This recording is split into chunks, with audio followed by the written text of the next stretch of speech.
Welcome back to G Bear's Off-Grid Ways, a homestead in the desert. Nice day today, but unfortunately, I spent it indoors most of the day, as today was indoor chores day. I had to get laundry done because I didn't have any clean work clothes to work around the property here, and I was thinking to myself, well, I got to get this stuff done now because this is going to be a busy weekend. And the faster I get my chores done, the faster I get to go play up on that dry stream bed and see what I can dig up. Anyway, I want to get a short video in tonight. The sun is low in the sky, actually just set over the horizon. There's still a little light left out here. And I got one little female dog here that loves to jump up and push me in the stomach and then stick her nose up my shorts. Guys, knock it off, huh? Come on. Anyway, I promised I would do this for Tony and Leanne at Doing Redneck Things Off Grid. You guys go check them out. Give them a subscribe, give them a thumbs up. They can use a few more subscribers. They're trying to get to that 1,000 mark, and it'd be nice to see them get there really quick. So if you guys want to do me a favor, go over there and take care of that for me. All right. So Tony and Leanne did some rock hounding when they were chukar hunting because they didn't see any chukar. So they wanted to know about which ones to check for gold and all of that, okay? Well, here's some of the stuff I picked up on my trip up the hill yesterday. And this is the kind of quartz you want to find to check for gold.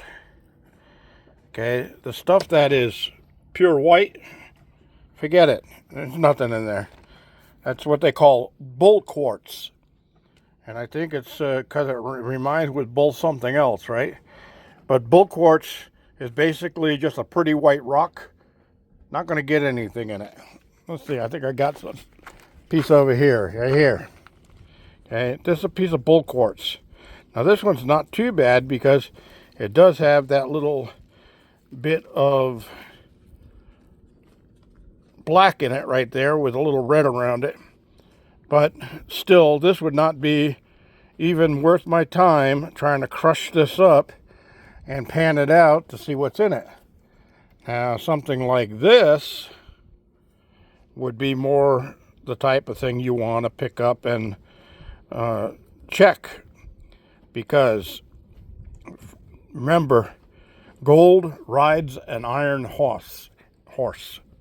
So, the black that you see in here is iron, and so is the red. The red is rusted iron. Okay? Now, those are a couple of the minerals that you want to see in your quartz if you're going to be looking for gold. Don't go with the pretty white stuff. All that does is decorate your yard, decorate your knick-knack shelves. It's not going to have anything in it worth trying to work for, okay? So when you see it kind of corroded out like this with little pit holes in it and stuff, that's the kind of stuff you want because there's sulfides that are in with the mix here. And sulfides, when they mix with rainwater, eat those little holes in the stuff. Now here's another piece of something that you'd like to find. Now you see all the holes in this?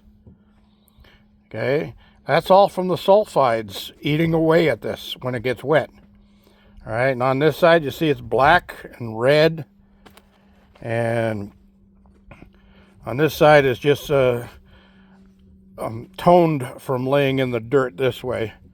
But this is the kind of stuff that you want to, the ore that you want to bring back if you're going to be wasting your time breaking it open, crushing it down, and panning it out. You want something like this, not the pretty stuff, okay? Oh, the light's turned on. See, stuff like this. This is a good sample of something you want to look at. This one, not so much, but it does have a little bit of mineralization on this side of it. So I just threw it up here anyway. Where you're going to find the gold is mixed in with the mineralization that's in here. Because like I said, gold rides an iron horse. So the gold is going to be mixed in with the iron, or close to it. Now see, this is a nice piece right here. It's got little quartz stringers running all through it, but it's mostly all black and red. Black and red, those are the colors that you want to see when you're picking up ore samples. Because that's where you're going to find the good stuff. See, here's another one with a quartz stringer running through in the middle of two other pieces of stone.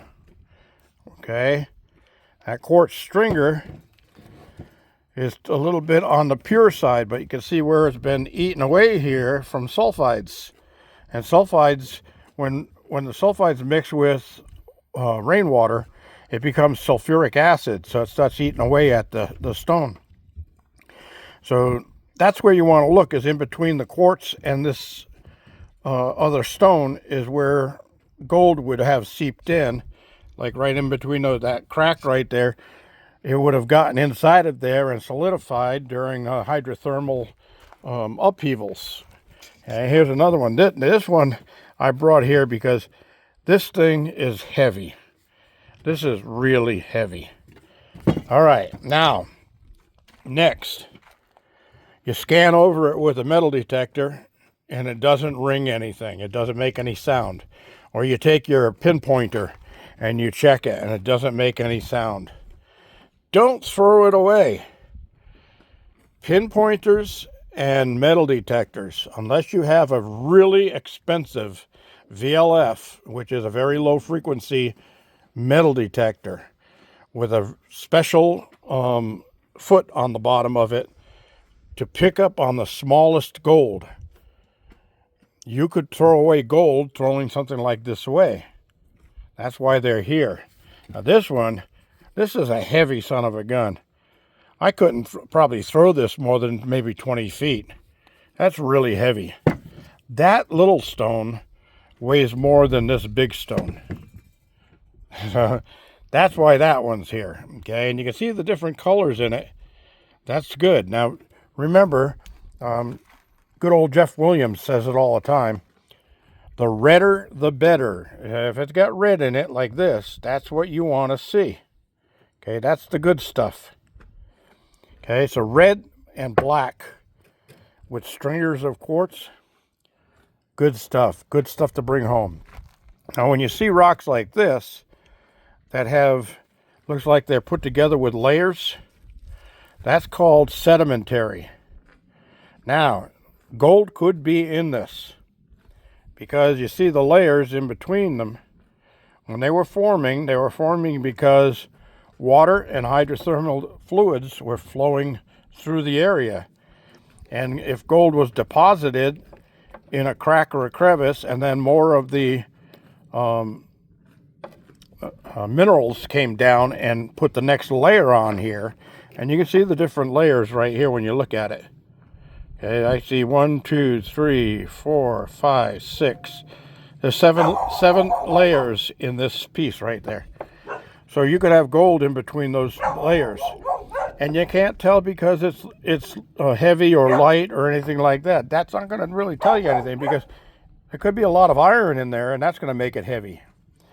So that's the kind of stuff you want to look at. Now this one is just pretty. Okay, this is mostly bull quartz. The only reason I brought it was for this little end right here. Now this is not what I just brought back from up at that stream bed. What I brought from up there is in this pan right here. Let's bring this over in the light. And see this? Black and red. That's the colors you want to see, okay? Now this one has a little bit of green in it, so there might be copper in there too. But I'd be surprised because not much copper up in this area. But here's another one. Okay, now you see the spots. It's got a little quartz running through it, but it's mostly black and a little bit of red in there. That's another nice piece to look at. Here's one that has a little bit of quartz mixed in with some greens and blacks and reds and all kinds of colors. So that's another one I would like to look at.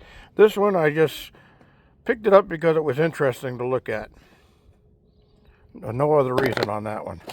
But here's another good piece of ore. Okay, you see all of the black and very little white quartz in it. So this is the kind of stuff you want to go through. And remember, I could scan all of this stuff with a metal detector and it's not going to sound off, because if it's got a small piece of metal gold in there, the piece will be too small for the metal detector to read it. But that doesn't mean it's too small to be worth something. So you definitely want to keep that stuff. Now here's another one. It's got bull quartz on that side, but see on this side, it's got blacks and reds. So this is the kind of ore you want to pick up. This is the kind of stuff you want to sample. Now, quartz. Quartz is a very hard stone, very hard rock. You can try to sit there with a hammer and smash these things together on an anvil or whatever, and you're going to have chips flying everywhere. It's not in your best interest to try to crush that stuff unless you have the special equipment like rock crushers and that stuff to do the crushing. Now this piece is heavy as heck, and I've seen on this one, I've seen some small specks of gold on it. And I think right up in this area here, right around that tip, I saw one little flake of gold. Now, you see stuff shining on there, little sparkles? Remember, that's because it's hitting light. If it's gold, it's going to be the gold color whether it's in the light or not. So if you're in the sunlight and you see a sparkle and then you move it and the sparkle disappears, that's not gold, okay? Now see, there might be one, there might be one right in that crack right there. That's a pretty good looking piece. So this has got blue quartz in it, and it's mostly bull quartz, but you can see the speckles of other mineralization going through it, and then you can see the stringer running this way across it. So being as heavy as this is, I had to bring that one home. Now, if you're going to be crushing some quartz, you can make it easier on yourself if you put it in a cast iron pot, like a Dutch oven, cast iron Dutch oven. Set it in a fire pit, and then get a wood fire going all around it and on top of it and all of that, and just burn the heck out of it. I mean, really burn the heck out of it. And then use some type of a scoop, a metal scoop, or tongs if you've got them, and pull it out and drop them into a bucket of water. Okay, and the water doesn't have to be ice cold. Just drop it in a bucket of water and step back in case there's a little kickback splash or anything like that. But you definitely want to drop it into some water after heating it up really super hot. What's that going to do? That's going to make it as soft as sandstone. You'll be able to crush that stuff up without a problem. All right? So, lady, you're not going to be keeping that up all night again tonight, are you? You had me up from 1 o'clock in the morning until 4 o'clock in the morning. That's not acceptable. We don't need that barking. Hey, enough. All right.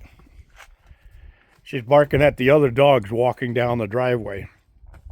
Dogs don't have very good eyesight, but they have smell. So they can see something moving, and they can smell it's another dog, but they can't really see if it's their brother or sister. All right, besides that, so you got it all softened up like that. Don't worry, it's not going to re-harden when it cools down completely. Once you've done that, you can put it all into a 5-gallon pail and set it to one side and mark it heat dissipated or whatever, heated, whatever you want to call it. Then you can take that in with a mortar and pestle, and you want a good iron pestle and mortar. So you can, if you don't have one, you can buy them online, or Tony, Leanne, next time you're coming down this way, give me an advance notice and I'll see if I can't make you one up in my shop. I'll throw it on the metal lathe and cut one up for you. So you can throw the pieces into a mortar and pestle and crush them down into a fine powder. Now, don't worry about crushing the gold, okay? Gold is soft and malleable. So if you crush up the rock and there's gold in it, the gold isn't going to go anywhere. It's going to flatten out and stay right in the bucket. And remember, gold's a lot heavier than anything else out there, so it's going to go to the bottom of the dust. If you shake the container it's in, the gold will go to the bottom, right? So you won't have to worry about that. You can actually dry pan by shaking the pan and get the heavies to the bottom and then blow across the top of it and blow the dust off the top and then break it down that way. Or on a windy day, you can just pop the pan in the air straight up and down and let the wind take the light dust away. That'll break it down a little bit for you. So you can save water if you're doing that out in a dry area. So those are some tips for you guys out there that want to get into some of the gold prospecting and that stuff. Remember that. And once you crush up that those quartz samples, those ore samples, and you've got them down to a fine dust, then you can put them into a gold pan and pan them out. Now, if you got a lot to do, if you bring back 5 or 6 5-gallon pails and you burn them all up and get them all ready to be crushed, and then you crush them all, and you got all those separate groups, because you don't want to mix your groups. You want to remember where you got each group from. So make sure you mark the bucket, or drop a piece of paper in the bucket so you know where it came from. So if you do find gold, you can go back to the place where you got that and not have to check all 17 places that you checked that day. All right? Just a little tip. As that happens way too often, as people go out there and they get samples from there, and way over there, and they put them all in the same bucket. And then they go and crush it up and they go, wow, there's gold. Yeah, but where did it come from? There, or there. Okay, so remember to mark your samples and separate them all out. And if you can afford it, they do sell small rock crushers that have electric motors on them, and you put the stuff in there and it's got chains and beaters inside of it that just pulverize the heck out of everything. So you just plug it in and let it run for the day, and then go clean the powder out and pan that powder out and see if there's any gold in it. All right, everybody, that's about it for today. I just wanted to get that out to you. So don't forget your thumbs up. Don't forget to share and subscribe. And don't forget to hit that membership. I can use some members. All right, everybody. Thanks for joining me. This is G Bear signing off.